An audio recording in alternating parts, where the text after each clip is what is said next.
1867 का अमेरिका, जब पश्चिमी दुनिया में सोने की खोज ने इंसानों को पागल बना दिया था। रेत से भरे मैदान, उजड़े हुए पहाड़, बंदूकधारी लोग और हर किसी के दिल में बस एक ही सपना, सोने की खदान। लेकिन कुछ खदानें ऐसी होती हैं जिन्हें खोदना मनुष्य के बस की बात नहीं होती।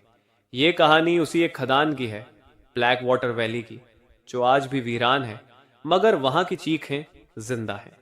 टॉम ग्रेडी, 38 वर्षीय खनिक, अपनी पत्नी एबिगेल और अपने दोस्त जिम हॉर्ली के साथ ब्लैक वाटर वैली पहुंचा। कहते थे वहां एक पहाड़ी के नीचे सोने की चमक दिखी थी। टॉम ने वहां एक खदान खोदने का निश्चय किया। यह हमारी जिंदगी बदल देगा जिम। टॉम के चेहरे पर उम्मीद की चमक थी। अगर यह असली है तो हाँ, लेकिन लोग कहते हैं यह जगह शापित है, जिम ने डर से कहा। टॉम हंसा। लोग डरते हैं, मैं खजाने तक पहुंचता हूं। पहली खुदाई के 5वें दिन टॉम को जमीन के नीचे एक लकड़ी का दरवाजा मिला।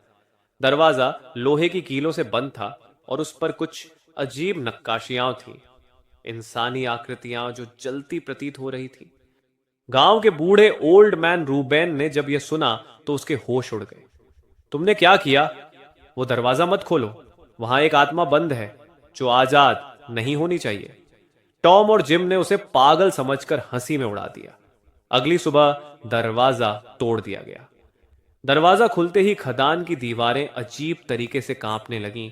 एक ठंडी हवा का झोंका बाहर निकला, जैसे कई सदियों का बंद गुस्सा बाहर आया हो। रात को खदान से चीखने की आवाजें आने लगीं। एक मजदूर ने बताया, मैंने किसी औरत को रोते हुए सुना, जैसे वो कह रही हो, मुझे मत खोलो। उसे अगले दिन जंगल में मरा हुआ पाया गया। उसकी आंखें निकल चुकी थीं। देखा कि टॉम अब बदल रहा था। वो आधी रात को उठकर खदान की ओर देखने लगता, कुछ बुदबुदाता, तुम अब आजाद हो। जिम ने खदान में अकेले जाने की जिद की। कुछ है उस गहराई में जो मुझे खींच रहा है। उसने जैसे ही एक दीवार तोड़ी, वहां एक पुरानी समाधि मिली। उस पर खून से लिखा था, जो यहां सोया है उसे चैन दो, वरना तुम्हारी दुनिया जल जाएगी। उसी रात जिम गायब हो गया। शेरिफ नोआ विंसेंट ने तलाशी ली।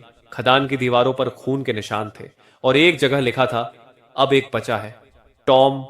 टॉम अब अपने होश में नहीं था। वो गड्ढे में कूदता, दीवारें खुरचता और चिल्लाता, मैं तुम्हें आजाद करूंगा। ओ मास्टर। एबिगेल ने ओल्ड मैन रूबेन से मदद मांगी।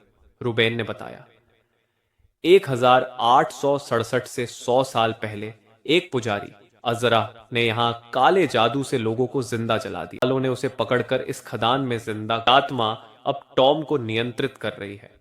एबिगेल ने सबको छोड़ दिया और अकेले खदान में गई। वहां टॉम पत्थरों पर खून से कुछ लिख रहा था। अजरा की वापसी होगी, फिर तुम सब जलोगे। एबिगेल ने जैसे ही उसका हाथ थामा, उसकी आंखें काली हो गईं। टॉम, तुम मेरे पति हो, वापस आओ। टॉम ने उसकी ओर देखा। एक पल के लिए उसकी आंखें इंसानी हो गईं और उसने खुद को खदान की आग में फेंक दिया कि जमीन कांपी, खदान ठह गई और अजराह फिर कभी नहीं लौटा। एबिगेल अकेली बच गई। सरकार ने खदान को सील कर दिया, लेकिन आज भी को अगर आप ब्लैक वाटर वैली जाएं तो आप एक आदमी को देखते हैं जो दीवार पर लिखता है, मैं उसे आजाद करूंगा।